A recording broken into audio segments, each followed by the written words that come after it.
Vale. Bien. Vale, bueno, pues ya me ha presentado el compañero, yo soy Fátima y bueno, os voy a explicar un poco en qué consiste el proyecto HSign, ¿vale? Que es donde se desarrolla mi línea de investigación. HSign tiene tres partes, ¿vale? La primera parte que se llevó a cabo del 2020 al 2021, bueno, por centrarnos un poco donde se sitúa el contexto de este proyecto de investigación, decir que, bueno, pues tradicionalmente el cuidado lo han llevado a cabo las mujeres dentro del ámbito familiar y, bueno, pues en los últimos años, debido a cambios sociodemográficos, cambios en el rol de la mujer y también por las dificultades que tienen algunas familias para poder asumir el coste de residencias o centros de día para el cuidado de personas mayores, pues está produciendo una externalización y una mercantilización del cuidado. ¿Vale? Entonces, en este contexto es donde se sitúa o donde se situaba el proyecto de HSign 1, cuyos objetivos eran, por un lado, realizar una caracterización física y psicológica de las personas que estaban cuidando en el domicilio de personas mayores con dependencia. Y un segundo objetivo fue diseñar, implementar y evaluar una intervención psicológica online. Em, ¿Cómo llegábamos a estas cuidadoras? Bueno, pues en la ley de dependencia bueno, pues establece que las cuidadoras que estén trabajando en domicilios tienen que tener cierta formación. Entonces, nosotras acudíamos a los centros de formación donde obtienen esta titulación y bueno, pues les explicábamos el proyecto a las potenciales participantes y aquellas que querían participar firmaban un consentimiento informado y cumplimentaban una evaluación psicológica mediante un cuestionario. Estas personas tenían que ser mayores de edad, tenían que tener una experiencia de al menos un año en el cuidado de personas mayores con dependencia y en la actualidad tenían que estar trabajando al menos 5 horas a la semana. ¿Vale? Aquellas personas que estaban de baja en el momento de hacer la evaluación no podían cumplimentar el cuestionario. En esta primera fase del proyecto llegamos a 164 cuidadoras y cuidadores y bueno, pues las características principales, los resultados principales que tuvimos es que eran mujeres, principalmente procedían de países latinoamericanos, sobre todo de Nicaragua y de Honduras. La mayoría eran solteras y tenían hijos a cargo. Y en cuanto a las variables psicológicas que estudiábamos, bueno, pues observábamos que eran unas trabajadoras que tenían un alto compromiso laboral, pero que tenían altos niveles de burnout. Además, también tenían sintomatología relacionada con la ansiedad y con la depresión, sobre todo con la ansiedad, y muchas percibían una mala calidad de vida relacionada con la salud física y con la mental. Entonces, bueno, pues ante estos resultados, bueno, pues lo que observamos es que en este colectivo hay una necesidad de que se lleven a cabo intervenciones psicológicas específicas dirigidas al autocuidado de estas trabajadoras. Entonces, diseñamos una intervención psicológica online mediante una plataforma que luego, si me da tiempo, la enseño. Este programa de intervención constaba de 6 sesiones. Estas sesiones se llevaban a cabo semanalmente. Cada sesión duraba una hora y media y se hacía en grupo, ¿vale? Las cuidadoras se conectaban a través de Blackboard Collaborate a una videoconferencia con una psicóloga y en estas sesiones, bueno, pues lo que se trabajaba era psicoeducación sobre el burnout y sus consecuencias, sobre la ansiedad y emociones desagradables y bueno, pues se conceptualizaban y se identificaban dentro de sus tareas de cuidado cuáles eran aquellos comportamientos relacionados con la persona a la que estaban cuidando que les resultan más dificultad para manejar. Entonces hacíamos un entrenamiento en habilidades psicológicas donde se incluía la gestión emocional, el manejo de la ansiedad y el control de estos comportamientos problemáticos. Al ser las sesiones online con una psicóloga, bueno, pues transversalmente se daba apoyo psicológico y se buscaba también que entre las cuidadoras pudieran surgir, bueno, pues interacciones entre ellas, ¿no? Al ser algo grupal. Esta intervención también tenía una parte física, ¿vale? La parte física la hacíamos con unos píldoras formativas que le llamamos, son unos pequeños vídeos de 3, 5 minutos en los que, bueno, pues se les proponían actividades para mejorar la calidad de vida relacionada con la salud física, ¿no? A estas cuidadoras. ¿Y qué resultados obtuvimos? Bueno, conseguimos formar un grupo control con 20 personas. Sí que es verdad que algunas de ellas abandonaron antes de comenzar las sesiones y luego otro tanto por ciento abandonó durante el desarrollo de las sesiones. Y bueno, pues finalmente conseguimos que 7 participantes de las 20 completaran todo el proceso. Eh, de lo que hemos aprendido de este estudio piloto es que, bueno, pues es una muestra de difícil acceso, ¿vale? Muchas decían que, pues que no querían participar porque tenían que pedirle permiso a la familia o porque igual estaban en situación ilegal en el país y entonces les daba miedo. Aunque como algo positivo valoraban que el formato fuera online. ¿Por qué? Porque había cuidadoras que estaban trabajando como internas, es decir, 24 horas los 7 días de la semana, y al ser online podían asistir. ¿Por qué? Porque igual se podían conectar mientras la persona mayor a la que cuidaban se echaba la siesta. Eh, en cuanto a los resultados de las variables psicológicas obtenidos, se obtuvo cierta mejora en cansancio emocional y despersonalización, en calidad de vida relacionada con la salud mental, en ansiedad y en depresión. Sí que es verdad que tenemos que interpretar esto con cautela porque no se alcanzó significación estadística y no había un grupo control para compararlo. Y bueno, estos son un poco los antecedentes de HSIN 2 y de la tesis doctoral que estoy desarrollando en el marco de esta investigación. ¿Qué hacemos en HSIN 2? Bueno, nos centramos en las cuidadoras migrantes, ¿vale? Porque muchísimas de ellas eran inmigrantes, apenas había cuidadoras autóctonas entre las personas que evaluábamos y las que encontrábamos, y bueno, pues es un colectivo al final con características específicas. Ampliamos la muestra en esta caracterización psicológica y hemos llegado a evaluar a 317 cuidadoras migrantes. Siguen siendo mujeres latinoamericanas, la mayoría son solteras y casi el 45% tienen a sus hijos en el país de origen, mientras que ellas están aquí. Con lo cual, bueno, pues el impacto que esto puede tener. El 25% están en situación administrativa irregular y cerca del 34% trabajaban como internas. En cuanto a bueno, pues las variables psicológicas que estudiábamos, bueno, parecido a HSIN 1, vimos que tenían una alta capacidad de trabajo percibida, un alto compromiso laboral, también tenían niveles adecuados de bienestar, pero a pesar de ello, pues bueno, estaban en riesgo de presentar burnout, tenían una percepción negativa de su salud física y sobre todo la mental y tenían también sintomatología de ansiedad y depresión, sobre todo de ansiedad. Además de esta caracterización, bueno, pues hicimos entrevistas con 18 cuidadoras migrantes en las que hablábamos sobre el proceso migratorio, la situación laboral en la que se encuentran en la actualidad y la que se han encontrado anteriormente.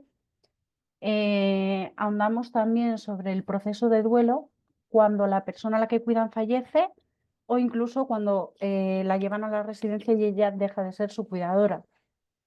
Les preguntábamos también sobre la red social y el apoyo percibido que perciben, las relaciones interpersonales que surgen con la familia y con la persona mayor a la que cuidan y el reconocimiento que ellas mismas tienen hacia su profesión y el que perciben que otras personas tienen hacia su labor profesional.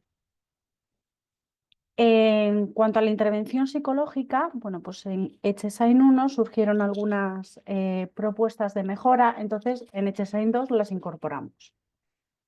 Entonces, ¿qué hicimos? Bueno, pues en el grupo experimental, en lugar de 6 sesiones, pasamos a 8 porque añadimos nuevos contenidos y además añadimos el grupo control. ¿Vale? El grupo control simplemente haría evaluación pre-post, mientras que las que están en el grupo experimental participarían en la intervención psicológica online. Las sesiones las hacemos a través de Google Meet, siguen siendo sesiones semanales de 1 hora y media, grupales y con una psicóloga, y los contenidos que añadimos con respecto a HSIN 1 son la resolución de conflictos con los familiares de las personas a las que cuidan y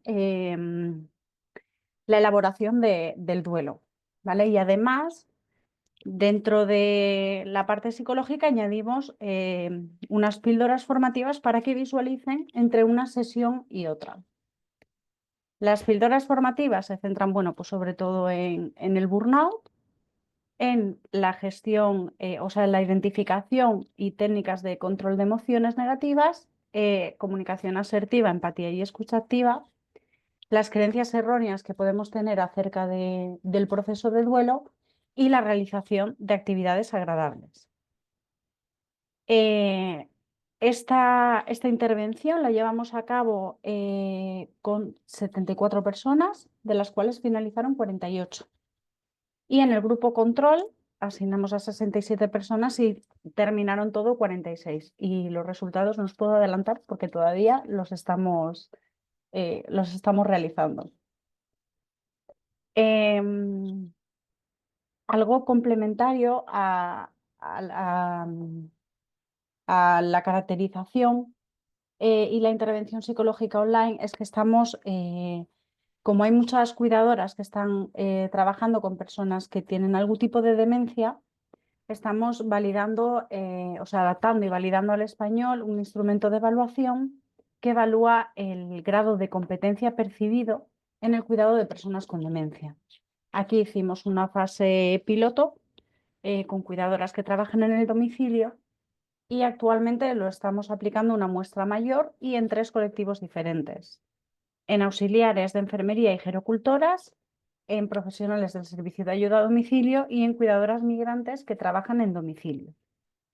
Además, también hemos realizado entrevistas con 15 familias empleadoras. Entonces, bueno, pues a las familias empleadoras como parte para completar la información que tenemos de las cuidadoras migrantes, bueno, pues se les preguntaba acerca de cuál era la relación que tenían con la persona a la que estaban cuidando y qué problemas de salud tenía, por qué decidió contratar a otra persona para el cuidado, y, bueno, un poco las expectativas, qué proceso había seguido. Y se preguntaba también sobre las relaciones interpersonales que se mantenían dentro de la tríada de cuidado. Cuando digo la tríada de cuidado me refiero a la familia, a la cuidadora migrante y a la persona mayor que es cuidada.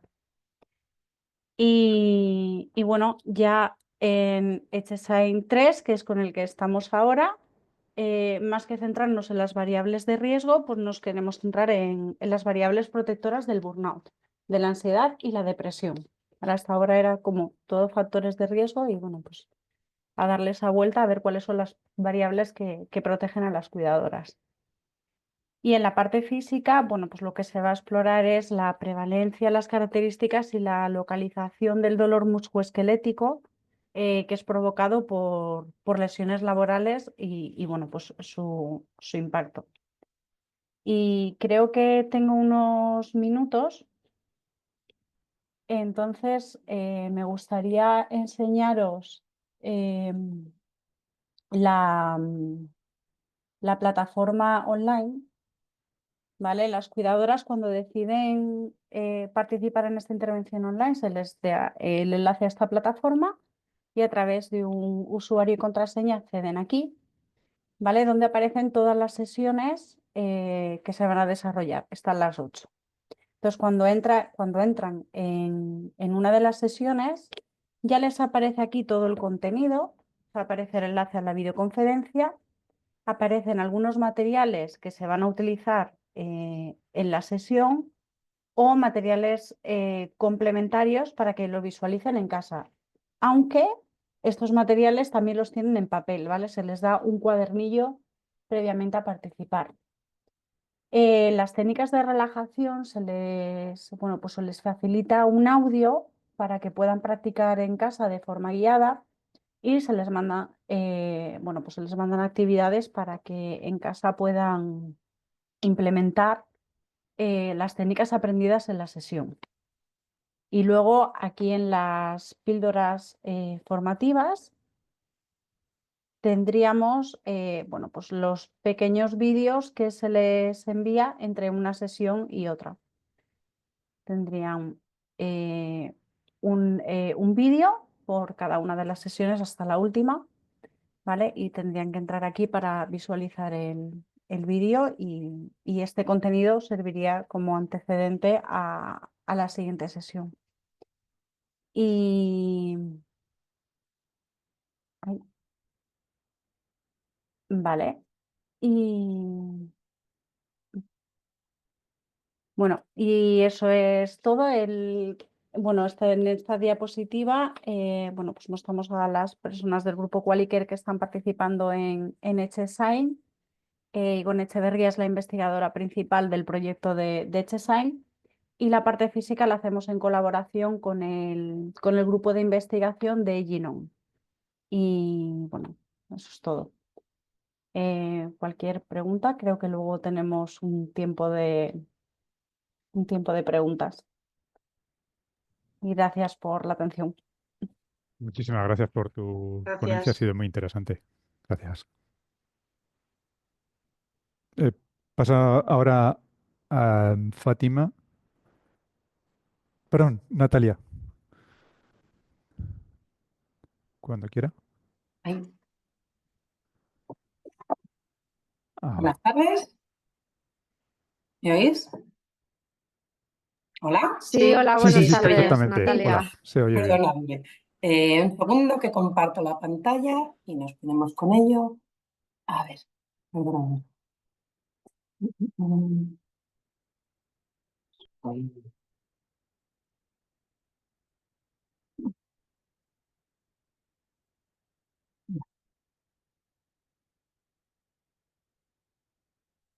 Vale, ahora sí estamos, ¿no? Vale, buenas tardes. Yo soy Natalia Alonso. Ya nos ha presentado Santiago y Fátima os ha contado que somos miembros del equipo de investigación Qualiker. Y en este equipo estamos centradas en promover y en evaluar intervenciones para desarrollar las competencias sociales y emocionales de las personas y también la salud psicosocial de diferentes colectivos. Fátima os ha hablado de uno de los colectivos con los que estamos trabajando, pero tenemos varias líneas de investigación que voy a tratar de contaros brevemente para luego hablar específicamente de la línea en la que yo estoy investigando, que tiene que ver con infancia, con el diseño, la implementación y la evaluación de intervenciones para promover las habilidades emocionales en la infancia. Como os ha contado Santiago, yo soy profesora plegada de la Facultad de Psicología. De formación base soy pedagoga y psicóloga, pero hice el doctorado aquí en psicología y bueno, tras varios años en el ámbito de la investigación, entré en el grupo Qualiker, que tiene este objetivo que a mí me interesa muchísimo como pedagoga y como doctora también en psicología, de intervenir y de identificar en qué medida estas intervenciones están sirviendo para los objetivos para los que los promovemos. También dentro del trabajo que realizo en el grupo, realizo formaciones, especialmente en el ámbito educativo, dirigidas a profesorado y a equipos de gestión dentro de los centros educativos y también a familias, para tratar de acompañar y de mejorar el conocimiento sobre las competencias emocionales en la infancia y en la adultez también, y cómo estas habilidades se pueden desarrollar a lo largo de la vida. Os lo contaré más adelante, pero sí que en el grupo ponemos un especial énfasis a la parte de evaluación y en el contexto en el que nos encontramos, en una comunidad bilingüe, en contar con herramientas de evaluación adecuadas a esta realidad bilingüe que tenemos en Euskadi. Brevemente os voy a contar por qué yo he llegado hasta aquí en esta etapa de mi vida. Bueno, yo siempre he estado muy interesada en el tema de las emociones y de cómo las personas conocemos las emociones. Yo recuerdo que desde mi infancia esto era algo que a mí me llamaba la atención. Y también desde bastante joven empecé a tener mucho interés por trabajar con infancia, y especialmente con infancia temprana. Cuando estudié la licenciatura en psicopedagogía, empecé a interesarme mucho por la investigación, porque me di cuenta que la metodología de investigación me permitía conocer sobre aquello que a mí me interesaba mucho, que combinaba estos dos aspectos, ¿no? Las emociones y su conocimiento y la infancia, el desarrollo a lo largo de los primeros años de vida. Así que, bueno, este interés me movió a desarrollar casi todos los trabajos que tenía que hacer en la licenciatura en torno a estos tres temas: investigaciones, infancia, emociones. Y ello derivó en que una profesora que tuve en el último año de licenciatura me dijera, una vez acabada la formación, me propusiera participar en un equipo de investigación, en unos proyectos de investigación centrados en evaluar intervenciones que se estaban llevando a cabo por parte de la Diputación Foral de Guipúzcoa, con el objetivo de favorecer que la sociedad guipuzcoana en su conjunto mejorara sus habilidades emocionales. De hecho, el reto o el lema de esta iniciativa fue Guipúzcoa emocionalmente inteligente en el 2120. Es decir, ya se intuía que la mejora de estas habilidades requiere un trabajo intenso y que se va configurando a medio y largo plazo. Bueno, después de participar en estos proyectos de investigación, me animé a realizar el máster de investigación en psicología y desarrollé mi tesis doctoral sobre el desarrollo de la inteligencia emocional en la infancia. Y tras varios años en diferentes equipos de investigación, desde el año 2022 soy miembro de Qualicare, en el que, como os digo, desarrollamos nuestra tarea tanto en el diagnóstico como en la intervención y en la evaluación de intervenciones. Qualicare está centrado en esto. Como equipo global, a pesar de las diferentes líneas que tenemos, todas compartimos la importancia de diseñar intervenciones, de implementarlas, llevarlas a cabo y de ofrecer evidencia de su valor, del logro de objetivos o de otros resultados con las intervenciones. Y el objetivo último sería que estas intervenciones realmente sirvan para ayudar a las personas a favorecer sus competencias sociales y emocionales y promover la salud psicosocial de colectivos de diferente índole.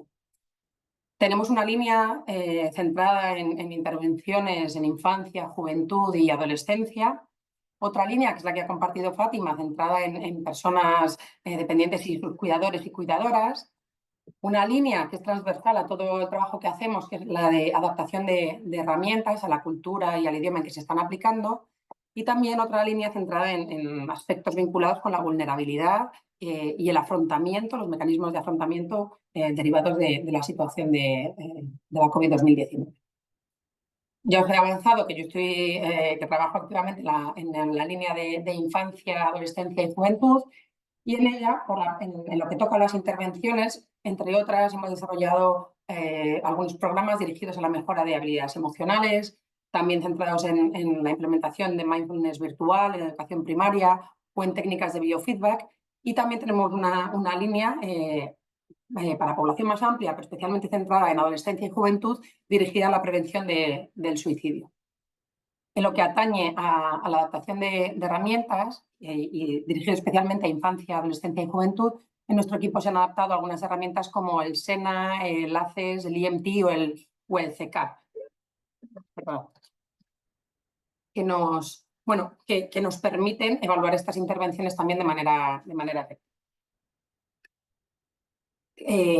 Voy a contaros a continuación el centro de este webinar o lo que me atañe a mí, que es el diseño, la implementación y la evaluación de programas dirigidos a promover las habilidades emocionales en la infancia y, en particular, un programa que hemos implementado como proyecto piloto en el curso pasado, que se llama EMOCU o Emotions Course, Emocio en Kurtsoa, que lo hemos implementado inicialmente en euskera.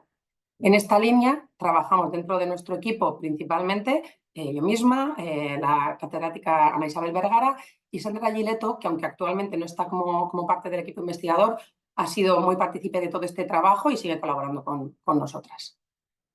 Bueno, supongo que compartimos quienes estamos en este foro en este momento la importancia de las emociones para la vida de las personas, dado que nos ayudan en la toma de decisiones, que están predispuestas en los seres humanos para favorecer nuestra adaptación, que nos preparan para esa toma de decisiones y para la toma de acción y que son también fundamentales para la comunicación social.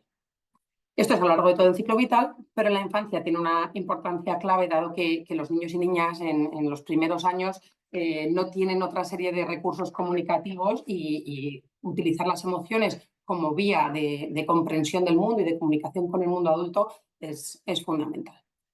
Sabemos que desde los primeros años de vida y de hecho desde las primeras semanas y meses de vida, los niños y las niñas ponen en marcha sus habilidades para expresar emociones y eso les ayuda a adaptarse al mundo al que acaban de llegar y también de percibir emociones en la expresión de otras personas, lo que les ayuda a determinar cómo tienen que comportarse o qué peligros o qué protecciones hay a su alrededor. También en los primeros años desarrollan las bases de la comprensión emocional, relacionadas con la identificación de las causas, de las emociones, de las consecuencias que pueden tener, de las diferencias entre personas y también de la complejidad que a veces implica la experiencia emocional, la vivencia emocional. También de una manera muy temprana, los niños y las niñas ponen en juego su capacidad de regulación emocional, entendida como la puesta en marcha de acciones intencionales para regular su estado de ánimo o el de otras personas. Yo creo que todos y todas hemos sido partícipes de situaciones en las cuales un niño o una niña muy pequeño, en torno al año, o año y medio, 2 años, ha identificado que alguien a su alrededor se sentía triste o enfadado y se ha acercado para ayudar a regular esa emoción, quizá dándole su muñeco o dándole una caricia, lo cual es un indicador muy temprano y muy interesante de que estas habilidades ya están en juego, porque ahí ha entrado la percepción, ha entrado la comprensión y entra la regulación de emociones de manera muy activa y mayoritariamente muy eficiente. Estas habilidades en su conjunto configuran lo que llamamos la competencia emocional. Bueno, estas habilidades y su puesta en marcha, porque la competencia emocional es la efectiva puesta en marcha de estas habilidades en situaciones en las que hay una activación emocional y en las que es requerida el uso de estas habilidades. En los primeros años de vida, estas habilidades se desarrollan de manera natural. Es esperable que sufran una mejora a lo largo de los 6 primeros años de desarrollo y esta mejora está determinada en gran parte por el desarrollo de los sistemas a nivel neurológico. Hay un avance en muchísimos sistemas, en memoria, en atención, en comprensión, que favorecen la incorporación de conocimiento sobre las emociones y les ayuda a poner en juego estas habilidades. También en estos primeros años hay un desarrollo muy llamativo de lenguajes, es la etapa de mejora más notable del desarrollo lingüístico, y este desarrollo favorece la incorporación de más contenidos sobre las emociones y también les ayuda a poder preguntar más, a entender más o mejor los mensajes que hay a su alrededor en torno a las emociones, con lo cual pueden ir incorporando más conocimiento que enriquece su saber en torno a las emociones. Y además les permite evaluar con mayor rigor lo que están viviendo, observando, conociendo progresivamente. Hay otro elemento que es fundamental en el desarrollo de las habilidades emocionales en la infancia, que es la socialización. En este periodo hay un incremento de la socialización y esta socialización lleva implícita una socialización emocional, porque tiene mucho más referente, tiene muchas más situaciones que atender en las cuales se desencadenan emociones, se ponen en juego estas habilidades y les permite conocer y aprender más sobre ello. Creo que es importante señalar, y además vinculándolo con la línea que tenemos en Qualiker de adaptación de herramientas, la relevancia que tiene la medida de las habilidades emocionales, es decir, las estrategias que utilizamos para conocer el desarrollo de las habilidades emocionales en la infancia. Existen diferentes tipos de herramientas que nos permiten acercarnos a ellas, a estas habilidades.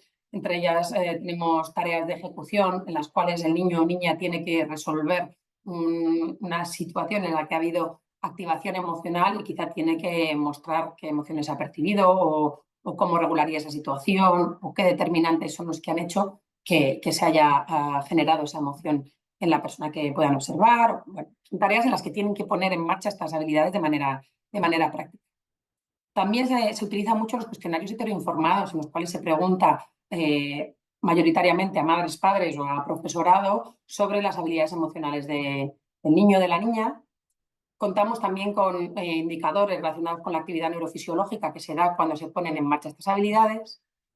Y también contamos con herramientas de observación naturalista que nos permiten conocer cómo se está poniendo en juego la habilidad emocional en una situación real, en la vida, en el contexto natural de la niña o del niño.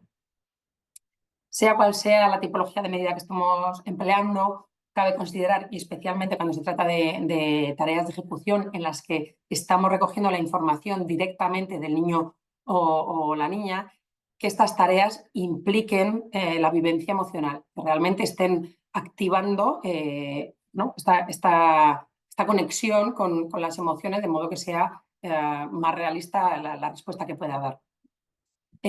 Además, tenemos que controlar la demanda verbal, porque si hemos dicho que en esta etapa el desarrollo lingüístico está en plena evolución y en grandes avances, es cierto que encontramos niños y niñas con niveles más bajos, porque son edades más tempranas, y tenemos que cuidar que las herramientas empleadas impliquen una demanda verbal, que no sean demasiado complejas a nivel verbal, que se adecúen a la persona y a su nivel de desarrollo lingüístico. Y en el mismo sentido, la adaptación a la cultura y a la lengua dominante en ese niño o niña es fundamental también, porque puede implicar el que estemos recogiendo las medidas, la información con medidas que no han sido adecuadas a esa cultura o a ese idioma predominante en el niño o niña, puede generar confusión en los resultados que se obtienen. Bueno, todas estas medidas nos ayudan a conocer y nos han ayudado a conocer mejor las habilidades emocionales, y en particular tenemos demostrada evidencia tanto en nuestro contexto como en otros contextos sobre el valor que tienen para la adaptación ya desde las primeras etapas y en etapas posteriores.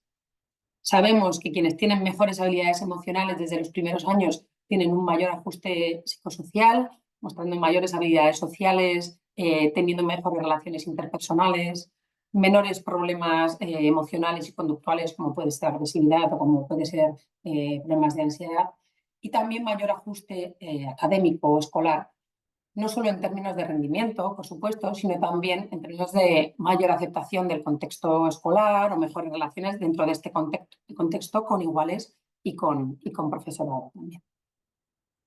Bueno, tras esta introducción sobre habilidades emocionales en la infancia, os quiero contar el proyecto piloto que hemos desarrollado el curso pasado, que, como os he comentado, se llama inicialmente, proviene del Emotions Course, que es un programa de intervención que se desarrolló en el Human Emotions Laboratory de la Universidad de Delaware, en el cual desarrollaba su labor el profesor Carroll Izard.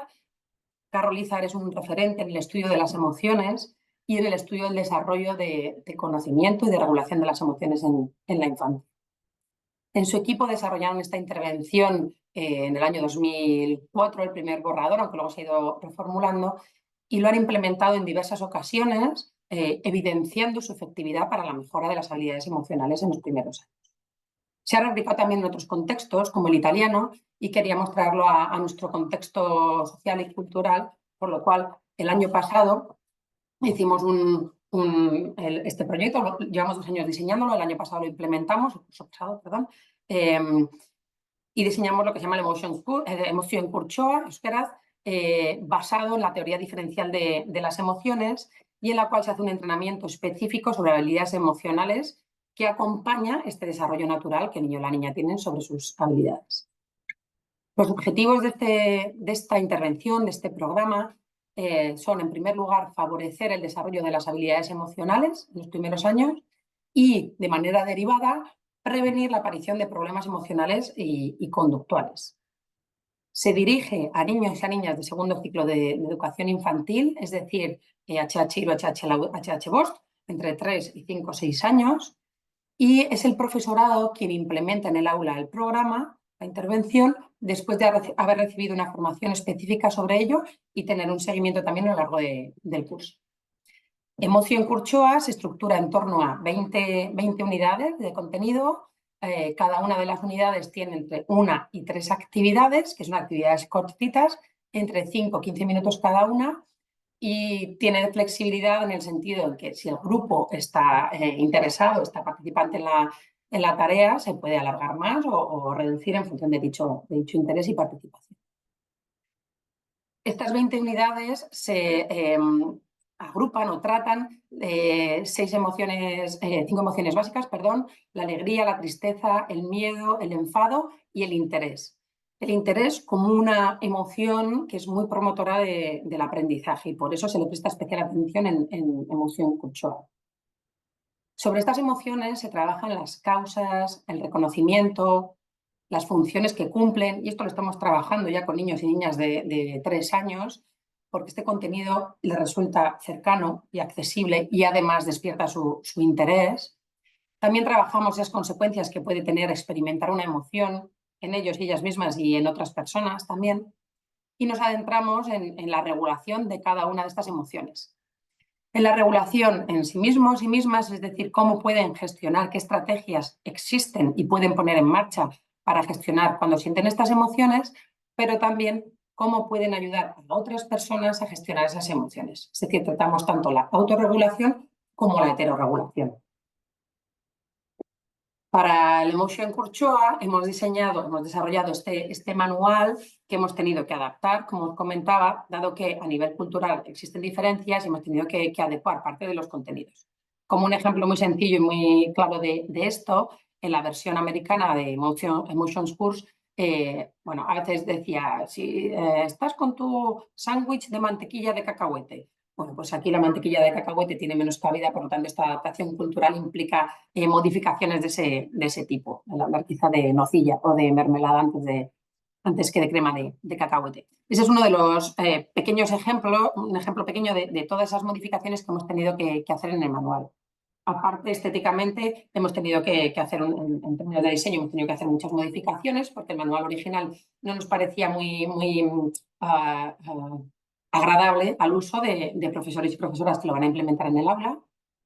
Y además de este manual, que ahora os enseñaré un ejemplo de unidad, tenemos una serie de materiales complementarios que hemos diseñado basándonos en la versión original.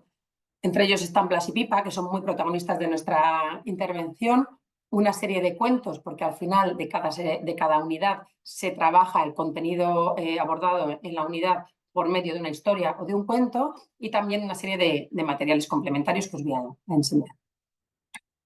Bueno, como os comentaba, en cada unidad contamos con 1, 2 o 3 actividades, como mucho, y esta sería la estética que tienen las unidades. Comienza con una pequeñísima introducción sobre el contenido que se va a tratar, seguido de los objetivos que queremos alcanzar y los materiales que se van a necesitar a lo largo de la sesión. Cada una de las unidades empieza con una pequeña representación de Blas y Pipa, estos dos protagonistas, en los cuales en estas historias pues, se pueden sentir tristes, enfadados, contentos, con mucho interés, y van abordando los diferentes contenidos mediante el ejemplo representativo por esta representación que se hace con ellos. Además del material del manual, como os he comentado, tenemos un cuento asociado a cada unidad. Esto ha sido uno de los retos importantes en la adaptación del Emotion Course, dado que contar con material de adecuada calidad y en euskera pues, ha sido una tarea ardua y fructífera, creemos, pero bueno, es uno de los elementos a considerar cuando queremos hacer la implementación en una cultura o en otra. Además, como os he comentado, tenemos también una serie de materiales extra que se emplean en el aula, como por ejemplo pósters de expresiones emocionales, dominio emocional, Blas y Pipas para que puedan en el aula jugar con ellos en el momento en que deseen, o puzzles con expresiones emocionales. Estos materiales son de libre uso para los niños y las niñas en el aula y permite que muestre también si tienen interés por la intervención o por lo que se está trabajando en ello. Lo que hemos hecho en este proyecto piloto que os he comentado que hicimos en el curso 2023-2024 es implementar el Emotion Course, el Emotion Kurzweil, en 4 centros educativos en Guipúzcoa. Han participado 260 niños y niñas de 3, 4 y 5 años, y lo que hemos hecho ha sido un diseño de intercambio de tratamiento para la evaluación, es decir, la mitad de 2 de los centros han implementado el Emotion Kurzweil en los primeros meses, los otros 2 centros no lo han implementado y después se han invertido los papeles y han sido los 2 centros que no lo habían recibido, que no lo habían implementado, quienes lo han aplicado. De esta manera, siendo todos los centros participantes receptores de la intervención, una parte de de los centros actuaba inicialmente como grupo de control y nos permite identificar si los cambios que se puedan haber operado se deben a la intervención o al desarrollo natural que experimentan los niños y las niñas en esta edad. Para la evaluación hemos utilizado el Emotion Matching Task, que es una herramienta que evalúa el conocimiento de las emociones, es decir, la percepción, la comprensión de emociones y la asociación de emociones. Y esta herramienta la hemos validado en nuestro equipo, tanto al castellano como al euskera recientemente.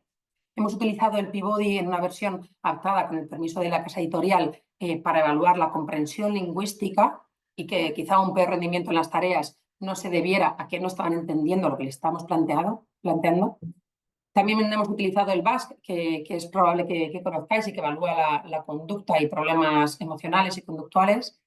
Y también un cuestionario heteroinformado, que es el Emotion Regulation Checklist, que está validado en español y que en nuestro equipo estamos validando también en euskera. Bueno, estamos en la fase de análisis de resultados obtenidos.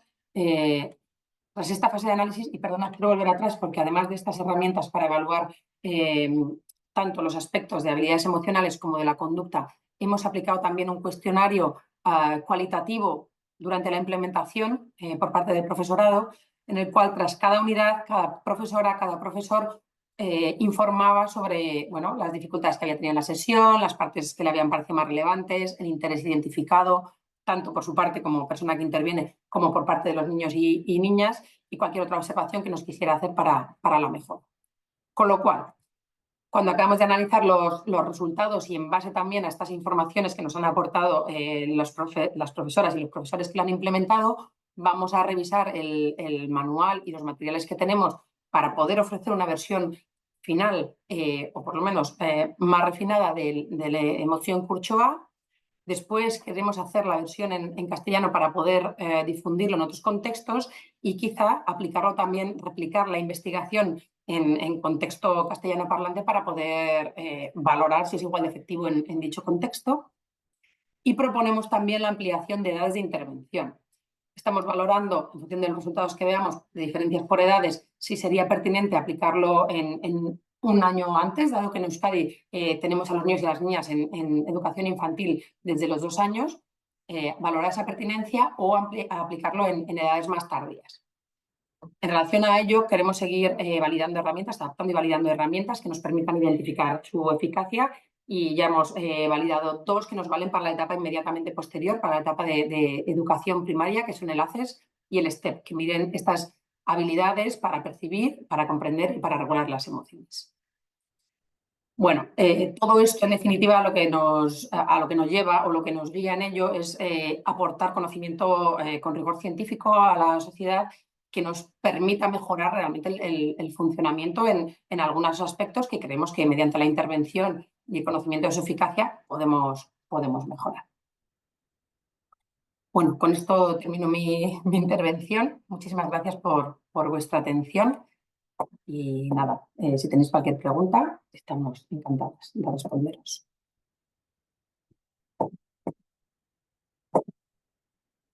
Bueno, pues muchísimas gracias. Ha sido 2 ponencias muy interesantes, la verdad. Y abrimos un turno de preguntas para quien quiera empezar a participar. Que lo diga. Quizás a través del chat, que suele dar un poco menos de miedo.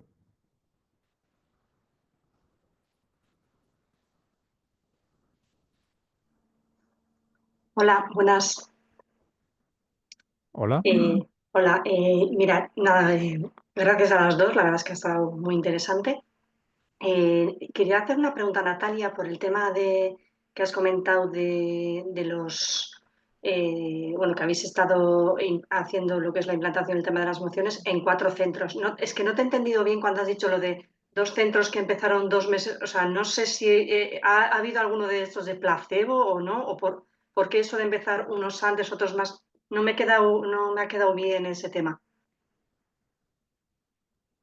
No sé si me puedes comentar, perdona, ¿eh? No sé si Sí, puedes. he pasado un poco rápido por ello. Sí, nosotros cuando implementamos intervenciones, creemos en esas intervenciones. Tenemos que evidenciar su eficacia, pero creemos que van a servir para mejorar aquel aspecto para el cual se han diseñado. hay un problema ético con trabajar en investigación con grupos control que no van a recibir esa intervención. Es decir, si nosotras, para identificar si la intervención, si el programa Emotion Curchoa ha servido para mejorar las habilidades emocionales, necesitamos grupos de comparación que no lo han recibido, porque como os he comentado en esta etapa, estas habilidades se desarrollan de manera natural, con lo cual ha de haber una mejora de principio de curso a final de curso, es lo esperable. Con lo cual necesitamos ese grupo de comparación que no ha recibido la intervención y así ver si lo que es esperable por desarrollo madurativo ha hecho que avancen menos que lo que ha sucedido con quienes han recibido la intervención. Pero claro, si hay un grupo que no recibe la intervención, pues es injusto, no es muy ético, no nos parece bien del todo. Por lo tanto, planteamos este diseño que se llama diseño de intercambio de tratamiento, con lo cual hay un grupo que recibe primero la intervención, el programa, y el otro no, y se compara lo que ha pasado al final. Y después les damos la vuelta, y este que al principio no recibía la intervención, ahora sí la recibe. Y el otro la ha recibido antes, con lo cual nos sirve para evaluar qué está pasando desde que acaba la intervención hasta que pasa un tiempo. Porque podría suceder que al cabo, aunque mejoren más que los otros que no han recibido la intervención, que al cabo de un tiempo decaiga ese efecto, con lo cual no sería una intervención útil, ¿no? Si se pierde ese beneficio que se ha derivado. Así que haciendo iniciamos con 2 centros que se intervienen y otros 2 que no, pero luego se cambian los roles, aseguramos que todas las personas que participan reciben ese potencial beneficio y a la vez garantizamos que nuestra investigación es lo más rigurosa posible. No sé si te he aclarado suficiente con eso. Sí. ¿Y cuántos puntos de control se hacen? Es decir, vale, no sé cuándo se hace ese establecimiento de ¿ha tenido efecto o no ha tenido efecto pues, bueno, lo que se ha implantado? No sé si luego se vuelve a establecer otro punto de control más adelante o no. Sí, eso es. Hacemos una medida de seguimiento. Justo antes de empezar la intervención se toma la primera medida, justo al acabarla se toma la segunda y al cabo de 4 meses se vuelve a tomar otra medida, que es lo que llamamos medida de seguimiento, para identificar si esos cambios se han incrementado. Puede ser que al cabo de un tiempo, al ir incorporándolo de manera activa en la vida, tengan una mejora superior o que se ha ido difuminando ese efecto y al cabo de 4 meses pues ya no se ve una mejora superior a lo esperable, solo por desarrollo. Entonces, sí, esa medida de seguimiento para nosotros es muy importante también para identificar que los cambios se mantienen a medio plazo, si no sería trabajo vano. Vale, gracias. Nada, a ti. Perfecto, muy clarificadora y muy interesante tanto la pregunta como la pertinente aclaración. ¿Alguien más quiere realizar alguna otra intervención?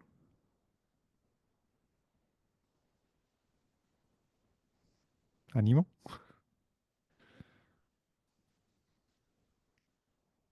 Bueno, a ver, para Natalia voy a leerla.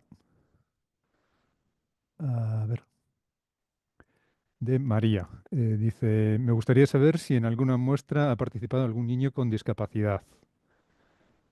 Trabajo con este colectivo, adulto de 20 a 28 años, y el material que habéis utilizado me parece muy interesante para trabajar el tema de las emociones y la regulación emocional. Vale, los niños y niñas que han recibido, sí, pues eso, estaba presente la diversidad que hay en escuelas. Entonces, sí que han recibido la intervención niños y niñas de todas las características que estaban presentes en dichas escuelas, entre los cuales sí existían también niños y niñas con algún tipo de discapacidad. A la hora de recoger las medidas, en muchos casos hemos podido, y en algunos casos, y estoy pensando en 2 o 3 en particular, con trastorno del espectro autista, ha sido muy difícil la recogida de datos. Entonces, uno de los aspectos que estamos atendiendo ahora de cara a la investigación es, bueno, cómo consideramos la información de estas personas, pero la intervención, sabemos, por lo que nos han reportado los profes y las profes, es que ha sido también, en su observación, muy, muy valiosa para estas personas. Este trabajo, este programa está dirigido a cualquier niño o niña y se pueden beneficiar de él con diferentes características, porque a cualquiera, incluso te diría que a cualquier persona adulta que le plantees el material que hemos diseñado, esas reflexiones, invitar a hablar sobre el tema, solo invitar a hablar sobre las emociones, qué características expresivas tienen y cómo podemos gestionarlas, ya es valioso y nos ayuda a mejorar. En relación al trabajo que ha desarrollado Carol Izar inicialmente, para el cual se propuso este Emotions Course inicial, se planteó para niños y niñas de escuelas que tenían dificultades de carácter diverso. Podía ser por aspectos económicos, de abandono, de discapacidades, que son las Head Start Schools, y en estas escuelas fue las primeras que se probó la eficacia del Emotions Course. Tras la experiencia de haber sido útiles en estas escuelas, se trasladó a todo tipo de escuelas y se evidenció esta eficacia también. Pero sí que sabemos, en base a esta experiencia con el material que se ha diseñado basado en el previo, es que sí se pueden dirigir a personas de diferentes características y sin duda con discapacidades. Además, es un material creo que bastante agradable, bastante sencillo, basado en algo que a muchas personas les ayuda cuando tienen dificultades en el reconocimiento de emociones, que es que no sean expresiones naturales, es decir, de rostros humanos reales, sino que sean más basados en dibujos, más sencillos, que haya menos elementos perturbadores en la distinción, y esto creo que es muy adecuado para personas con discapacidad. ¿Vale? No sé si respondo, si quieres que te aclare algo más sobre ello, me dices. Y veo que Belén pregunta si es suficiente una muestra de 260 niños, 4 centros para sacar conclusiones generales. Bueno, es un estudio piloto, es un proyecto piloto, creemos que es una muestra interesante a nivel inicial. Creemos que nos permite establecer, y por el diseño que hemos empleado de evaluación, creo que nos permite inferir una serie de aspectos que nos van a ayudar a decidir qué hacer con el Emotions Course. Creo que si con 4 centros y 260 niños y niñas viéramos que no ha servido para nada, me parece que evidenciaría que no es un programa que consigue los objetivos que se plantea.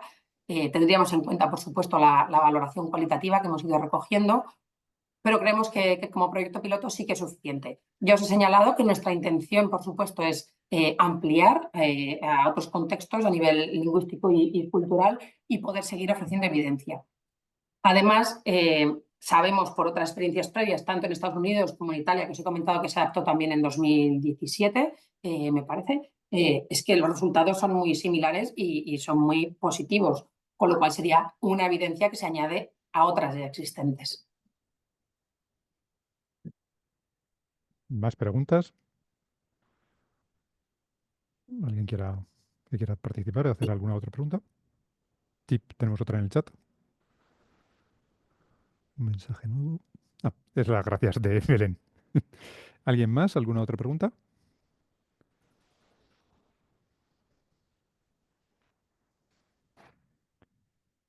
Bueno, yo tengo una para Fátima, si te parece bien. Eh, a ver, me parece que es difícil conseguir la adherencia a las personas a cualquiera de los... Con el tema de los peques es como más fácil, ¿no? Me parece más sencillo porque se implanta en el centro escolar y no tienen mucho donde elegir. Pero claro, con las personas más adultas y con, en este caso, los migrantes, yo entiendo que resulta más complicado. ¿Eso cómo lo abordáis?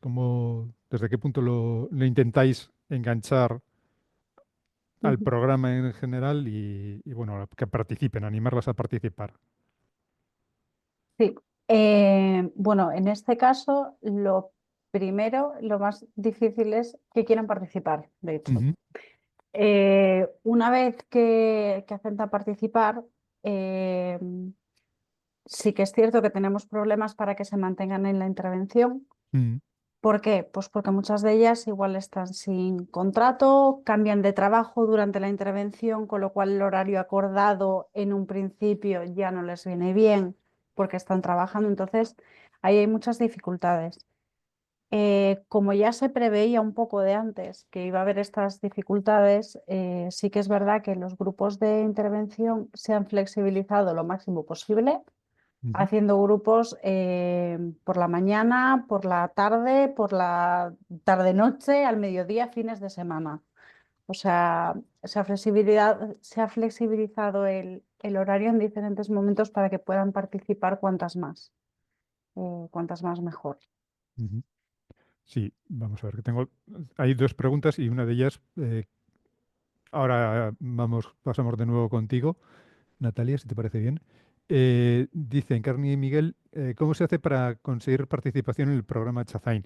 Que yo creo que es un poco con lo que yo te iba a preguntar. Efectivamente, ¿cómo llegáis a esas personas y les ofrecéis el que participen en el programa en sí?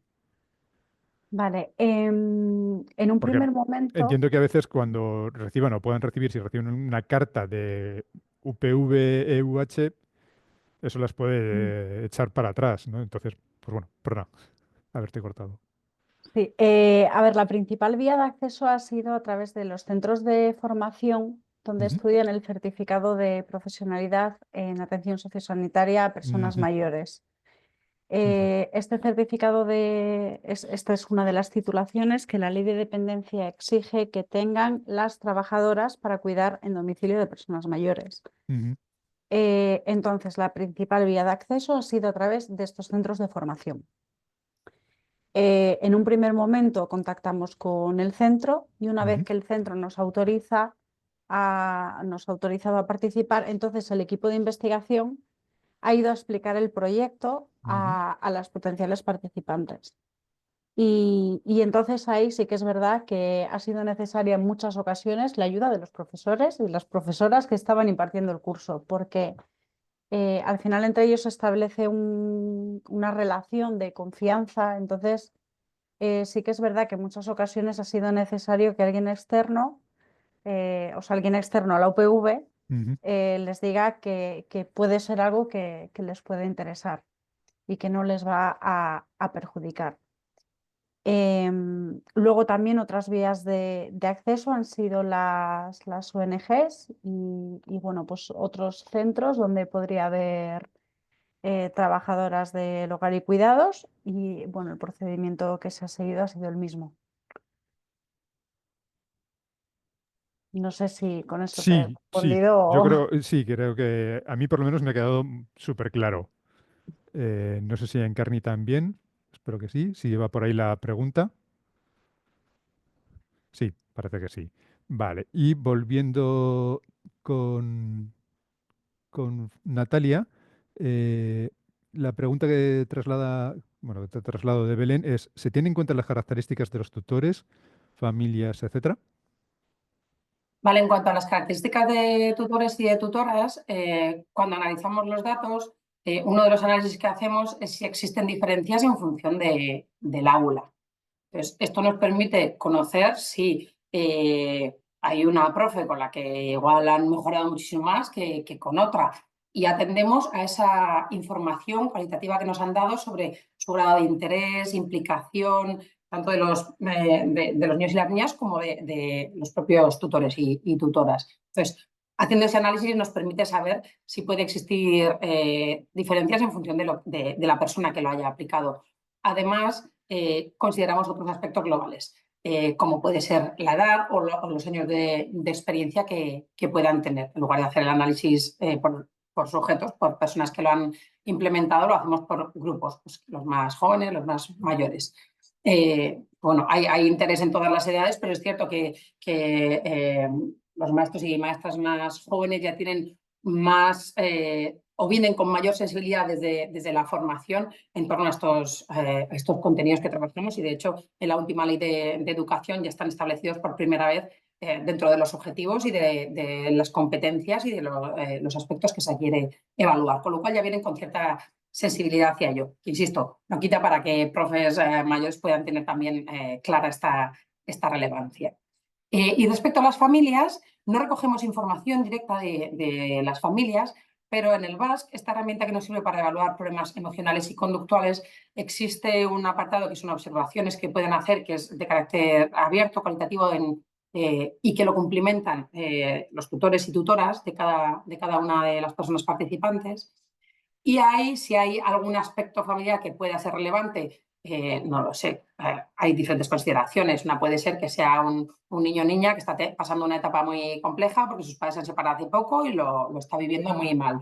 O que está en un centro de acogida. O que qué sé yo, que vive con los abuelos y no con los progenitores. Pues todo este tipo de elementos nos los señalan y nos sirven para poder analizar las potenciales diferencias que encontremos. Vale.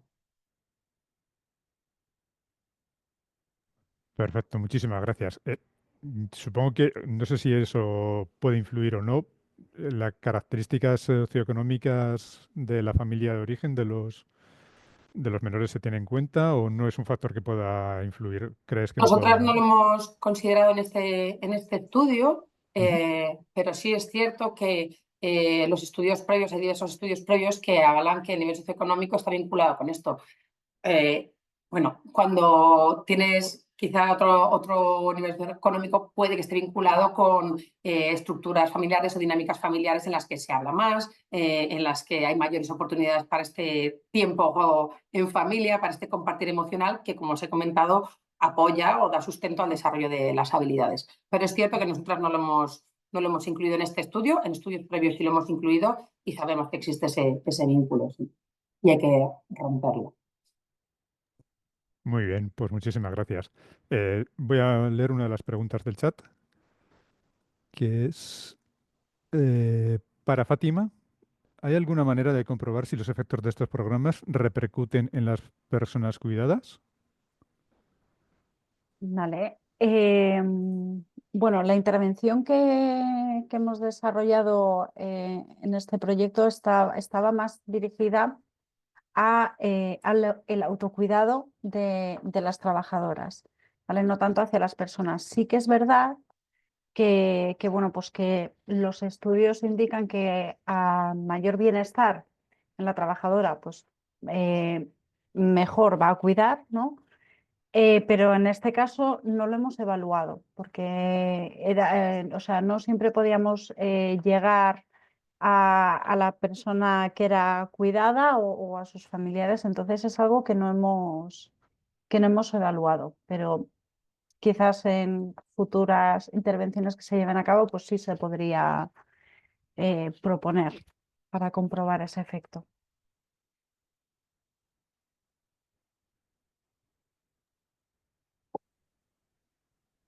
Vale, veo que hay una para mí sobre la Sí, formación de profesorado. Me adentro, Santiago. sí, dice, para Natalia, ¿cómo habéis planteado la formación al profesorado? Bueno, la formación al profesorado se ha realizado en grupo, todas las profes y los profes que iban a implementar en el aula, y a veces alguien más, si eran también auxiliares de aula, han participado en una formación que hemos hecho, hemos llevado el equipo de investigación a los centros educativos justo antes de la implementación. Es decir, ese grupo de escuelas que han realizado han aplicado el programa en segundo lugar, lo han recibido antes de aplicar, no antes, porque esto podía generar un poco de interés sobre el tema y que fueran implementando contenidos antes de la intervención. Esta intervención han sido 12-14 horas de formación, la formación, perdón, ha sido 12-14 horas en los centros, ya os digo, en sesiones grupales, y en ellas lo que trabajábamos era primero las bases teóricas que le dan forma a emoción Kurchoa, como os digo, la teoría diferencial de las emociones, el desarrollo de las habilidades emocionales en esta etapa, aspectos sobre reconocimiento emocional, sobre regulación emocional, que todos y todas tenemos nuestras carencias o nuestras dificultades en ciertas emociones, entonces era fundamental que tuvieran claro qué tipo de estrategias están accesibles en las primeras etapas de vida, cuáles suelen resultar más efectivas, cuáles menos, cómo ayudar a realizar esa evaluación por parte de los propios niños y niñas, ¿no? De la efectividad de estas estrategias que utilizan. Entonces, después de esta base teórica que fundamenta el programa y de los contenidos específicos que se dan en el programa, hemos hecho también en esa formación sesiones prácticas en las cuales tenían que poner en juego diferentes sesiones o actividades de emoción Courchois, de modo que el resto del grupo, haciendo roleplaying como si fuéramos los niños y las niñas del aula, pudieran hacer ensayos que luego en el aula son un poco diferentes, pero más contextualizados y así identificar posibles dificultades o bueno, retos que se iban a encontrar a la hora de implementarlo.